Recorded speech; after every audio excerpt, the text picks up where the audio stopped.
sometimes I say, you just bring them here for hotel stay lah. And after that, do you think they are going to go back and tell their friend, oh, my son so bad lah, put me in a vacation in a 5-star hotel.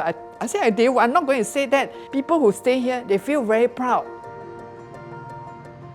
Rio Living is a senior living facility in Kuala Lumpur which shares its premises with a 5-star hotel.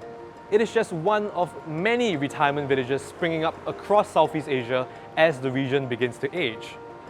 When it comes to senior living in Singapore, the government has built Kampong Admiralty, the nation's first integrated housing development designed specifically for seniors, which opened in 2018. Also on the way are Age Well neighbourhoods, where existing towns will be fitted with more active aging centres, healthcare facilities and home-based services. But beyond Singapore, retirement living can take very different forms. I'm going to show you a 3-bedroom unit. Sure.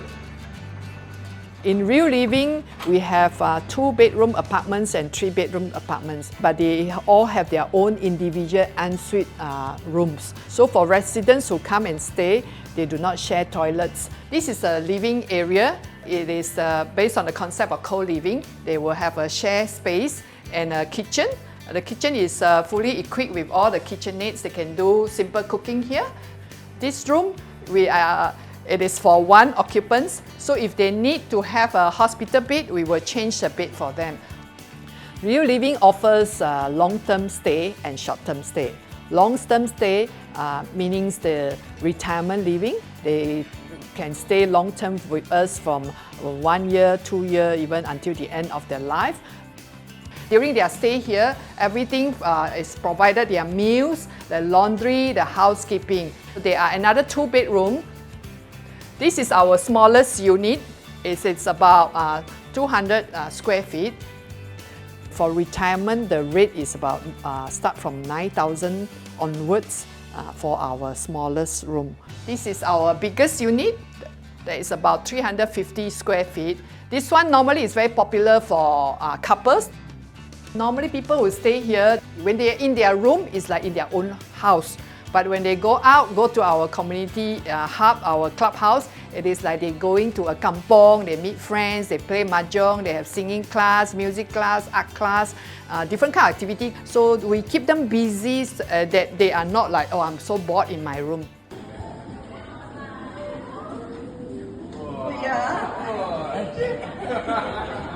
I come here because my family, my children, they all settled down in Australia, in England, and I have a special son. He's 50 years old, so my daughter doesn't like me to be alone.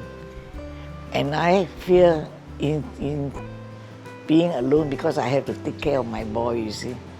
I can't afford to be sick. But here now, he's okay. Anything I can call for help. But so far, nothing outstanding because the service is there already. I have ladies, single ladies, but in their 60s, they come in here for staycation. 3 of them. Singaporean. Staycation 1 week to try out this place. And then they say, okay, next time when we retire, we can consider coming here. Some Singaporeans are even considering venturing further to retirement villages away from the city and closer to nature. One example is Vivo Bene in Chiang Mai. Singapore is a city. Why would you want to move to another city? You would rather want to be in a nature resort, especially when you're elderly. We don't want to come across as an elderly home or as a nursing home. We really want to come across as a resort where you can relax, but still all the facilities are there for care, for assistance and for assisted living. Chiang Mai has things to offer. It hasn't got disadvantages that many big cities have, like the traffic jams, but it's just a provincial laid-back feel.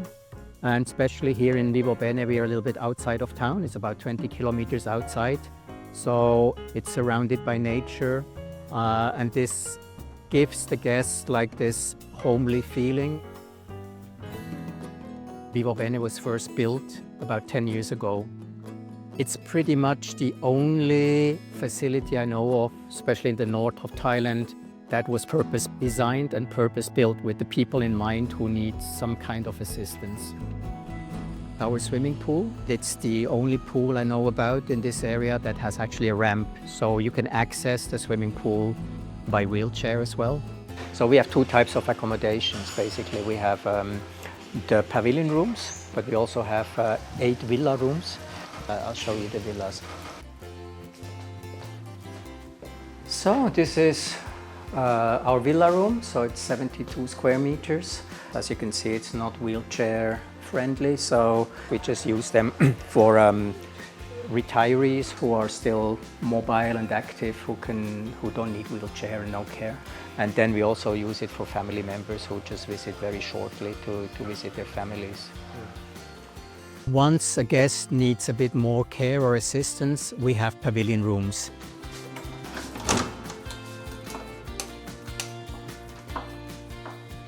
So this would be a 32 square meter pavilion room. So that's the standard room.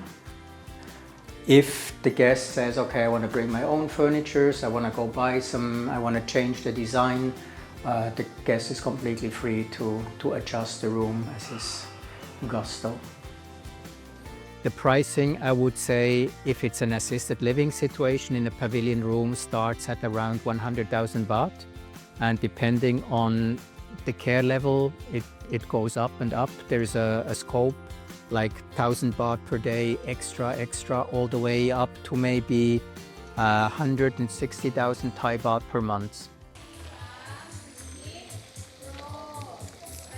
In terms of activities, we have a very substantial program every day that keeps our guests happy. They are active.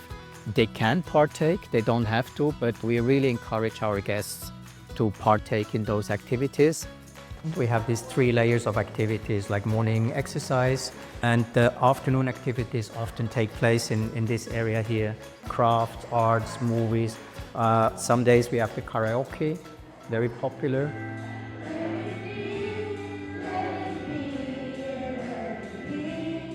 And then in the evening we have another layer of like more social activities like bonfire, live music, a guitarist come and play, so there is these activities.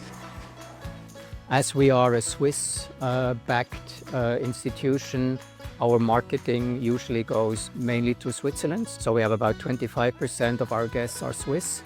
We have a few Asian as well, so we have some people from Hong Kong, we have some people from South Korea. We have roughly 2 caregivers who look after 1 guest. Here she is. My mother is here for half a year. She used to live in Vienna with 24-hour care, but she had this deep depression after the death of my father. We thought about a place in Vienna where she could have an assisted living, but her condition got worse and worse and she got more isolated. So I thought, I have to get her out of this place. And then I went to Vienna, I live in Switzerland, picked her up. I told her tomorrow we fly to Chiang Mai, we visit our friend who lives in a community, a Swiss community, and see how the living would be there. She was totally in.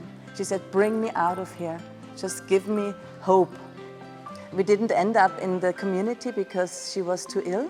So we just went to different places in Chiang Mai. And this is the second from 3. We didn't even look at the third.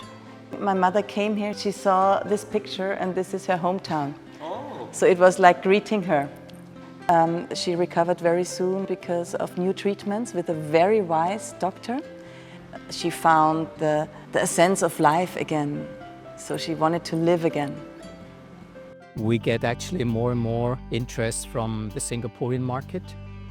And I would say I get maybe 3 to 4 or 5 serious emails from Singapore, people inquiring about what is Vivo Ben about, what is the price structure, what do we have to offer. I understand, like everywhere in the world, it's difficult to find assisted living facilities in Singapore, and people start to think outside of the box and they look for other alternatives. It's definitely on the up. The Singaporean market is definitely on the up. I can see a trend.